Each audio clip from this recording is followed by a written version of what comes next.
അങ്ങനെ ഇതിൻ്റെ ലീവൊക്കെ കഴിഞ്ഞ് മദർസ വീണ്ടും ഓപ്പൺ ആക്കി.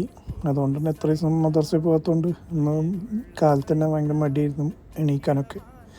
അങ്ങനെ നേരെ മദർസയിൽ പോയി വന്ന് മാഡത്തിനന്ന് ഓഫീസിലല്ല ഹോട്ടലിലാക്കി കൊടുത്തത്.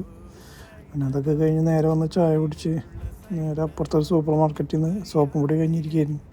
അപ്പോൾ അതും വാങ്ങി നേരെ വിട്ട് റൂമിലത്തേക്ക് തന്നെ വാഷികളൊക്കെ വാഷ് ചെയ്ത്. അതിൽ പിന്നെ വാഷിംഗ് മെഷീന് ഫ്രീ ആവണ കണ്ടു കഴിഞ്ഞാൽ വേറെ ആരെങ്കിലും എടുത്തിടും അതിൽ തുണികൾ, പിന്നെ അവരെ കഴിയണം.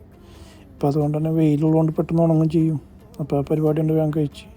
അത് കഴിഞ്ഞ് നേരെ വിട്ട് ചോറ് കഴിക്കുന്ന ഇടയിലാണ് മാഡം വിളിച്ചത്.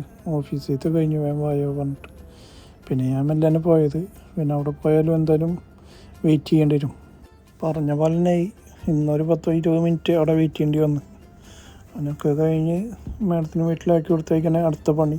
മാഡത്തിൻ്റെ മകനുണ്ട്, അവൻ ഫുട്ബോൾ ട്രെയിനിങ്ങിന് പോകുന്നുണ്ട്. അപ്പോൾ അവനെ അവിടെ ആക്കി കൊടുത്ത്, വീടിൻ്റെ അടുത്ത് തന്നെയാണ്. അങ്ങനെ അവനെ അവിടെ ആക്കി കൊടുത്ത് നേരെ അപ്പുറത്തെ കഫ്റ്റീരിയയിൽ പോയിട്ട് ചായ കുടിച്ചിരുന്ന് രാജേഷിന് വേണ്ടി വെയിറ്റ് ചെയ്ത്. രാജേഷ് വന്നാൽ പിന്നെ എനിക്ക് പോവാം. അങ്ങനെ രാജേഷ് എത്തി. രാജേഷ് വന്നേക്കണേ പിന്നെ ഞാൻ തിരിച്ചുകൊണ്ട് പോന്നു. അപ്പോൾ ഇത്രയൊക്കെ ഉള്ള വീഡിയോ അടുത്ത വീഡിയോയിൽ വരാം.